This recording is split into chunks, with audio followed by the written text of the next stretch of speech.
Hello friends, welcome to my legal code again. I am Ashu R Lavania. वही PCS की जो हम सीरीज कर रहे हैं, आज उसमें अगला चैप्टर है।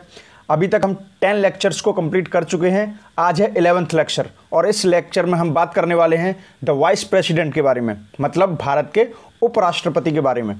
मैं कहना चाहूँगा जिन्होंने पहले लेक्चर्स नहीं देखे हैं, आई बटन पर जाइए, क्लिक कीजिए और बेटर अंडरस्टैंडिंग के लिए उन सभी को देख लीजिए, ठीक है। और हम स्टार्ट करते हैं आज का टॉपिक। लेकिन उससे पहले आप हमें फॉलो कर सकते हैं इंस्टाग्राम, फेसबुक, ट्विटर व टेलीग्राम पर।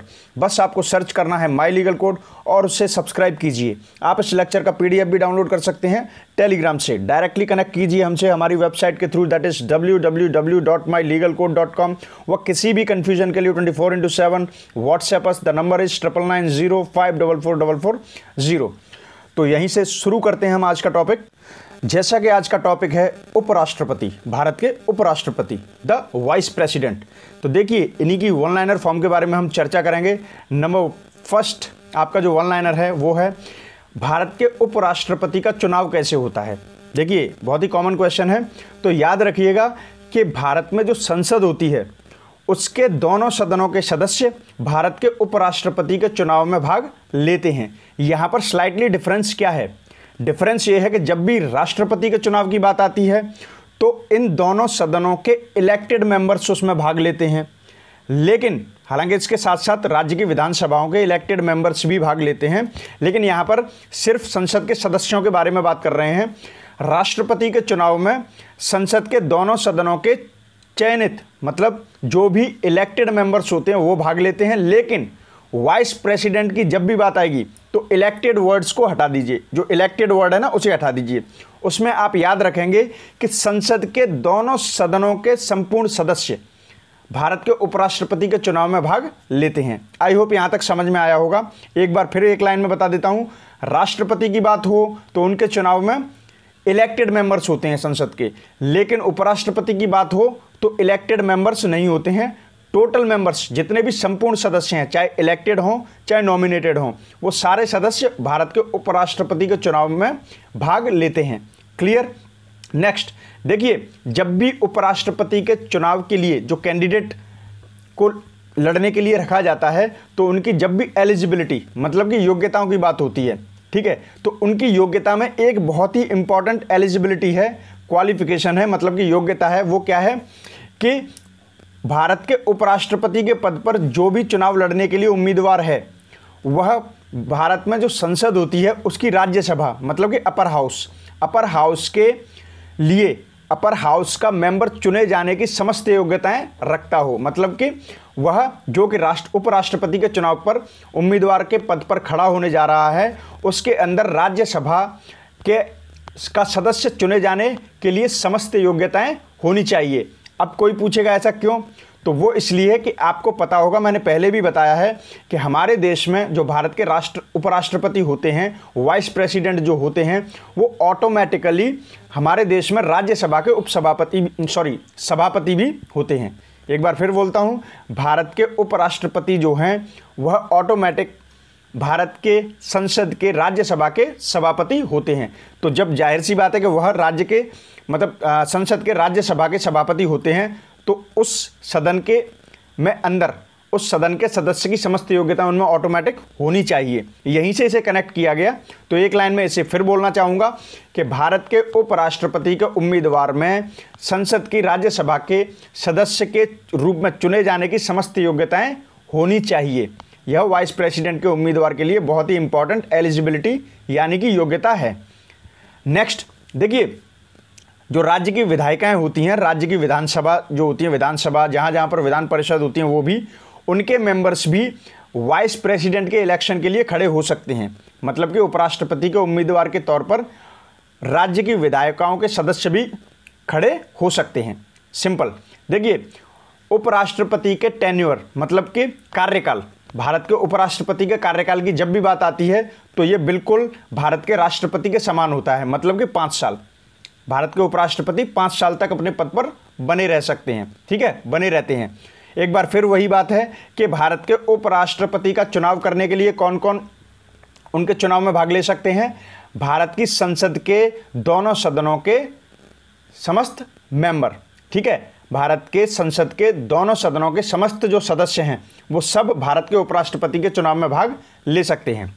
नेक्स्ट देखिए, भारत के उपराष्ट्रपति के बारे में कुछ स्टेटमेंट्स हैं, इन्हें याद रखिएगा। सबसे पहले जब भी बात आए भारत के द्वितीय सबसे सम्मानित व्यक्ति के तौर पर, तो याद रखिएगा सबसे प्रथम नंबर पर, मतलब प्रथम स्थान पर भारत के सबसे ज़्यादा सम्मानित व्यक्ति हैं भारत के राष्ट्रपति, और द्वितीय नंबर पर आते हैं भारत के उपराष्ट्रपति। याद रखिएगा। इसके अलावा एक बात और याद रखिएगा कि भारत के उपराष्ट्रपति के कोई भी औपचारिक कार्य नहीं होते हैं, और भारत के राष्ट्रपति की अनुपस्थिति में उनके कार्यों का निर्वहन कौन करते हैं? भारत के उपराष्ट्रपति।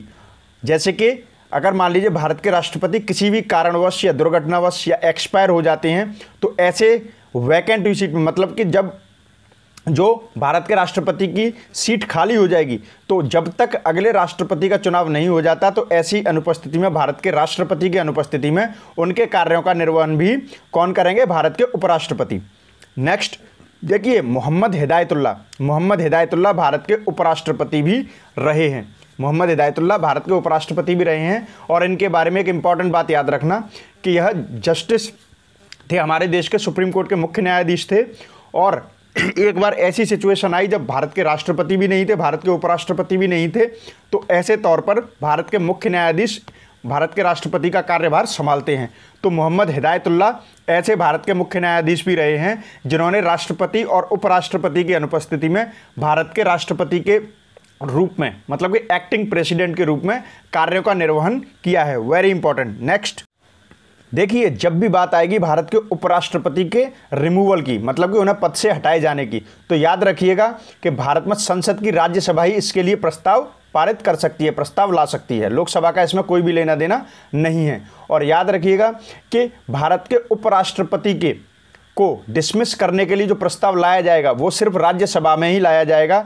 चाहे तो आप इसे इस तरीके से भी देख सकते हो कि आपको पता है कि ऑटोमेटिकली वाइस प्रेसिडेंट जो हमारे देश के होते हैं वह राज्यसभा के ऑटोमेटिक सभापति होते हैं, तो इस चीज़ से भी राज्यसभा को कनेक्ट कर सकते हैं। इसीलिए भारत की राज्यसभा में ही सिर्फ भारत के उपराष्ट्रपति, मतलब वाइस प्रेसिडेंट को डिसमिस करने का प्रस्ताव लाया जा सकता है। Very important. नेक्स्ट देखिए, यहाँ पर बात चल रही है कि ऐसा कौन सा सदन है जिसका सभापति उस सदन का सदस्य नहीं होता है। सिंपल, राज्यसभा। क्योंकि आपको पता है कि राज्यसभा का सभापति ऑटोमेटिक भारत के जो उपराष्ट्रपति होते हैं वो होते हैं, ठीक है, और भारत के उपराष्ट्रपति राज्यसभा के सदस्य नहीं होते हैं, ठीक है। तो वही बात है कि ऐसा कौन सा सदन है जिसका अध्यक्ष जो होता है, सभापति जो होता है, वह उसका सदस्य नहीं होता है। तो भारत के उपराष्ट्रपति की बात आ रही है यहाँ पे। आई होप आपको क्लियर हुआ होगा। और आपको ये भी पता है कि जैसे कि लोकसभा की बात करें तो लोकसभा का जो अध्यक्ष या स्पीकर जो होते हैं वह मेजॉरिटी पार्टी के ही होते हैं। उन्हें चुनते सारे सदस्य हैं, लेकिन वो मेजॉरिटी पार्टी के होते हैं, मतलब कि उसी लोकसभा के सदस्य भी होते हैं। लेकिन राज्यसभा में ऐसा नहीं है। राज्यसभा के सभापति की बात आएगी तो राज्यसभा का सभापति राज्यसभा का सदस्य नहीं होता है। ऑटोमेटिक जो भारत के उपराष्ट्रपति हैं, the vice president of India is the speaker और head chairperson of the Rajya Sabha. Rajya Sabha के सदस्य भारत के उपराष्ट्रपति होते हैं। आई होप इतनी तरीके से मैंने समझाया है, आपको समझ में आया होगा। देखिए, एक बात आती है कि भारत के ऐसे कौन से उपराष्ट्रपति हैं जो उपराष्ट्रपति बनने से पहले राजदूत, दूसरे देशों में जो राजदूत होते हैं, एम्बेसडर या हाई कमिश्नर, वो कौन कौन से उपराष्ट्रपति हैं देश के जो इन पदों पर रहे हैं।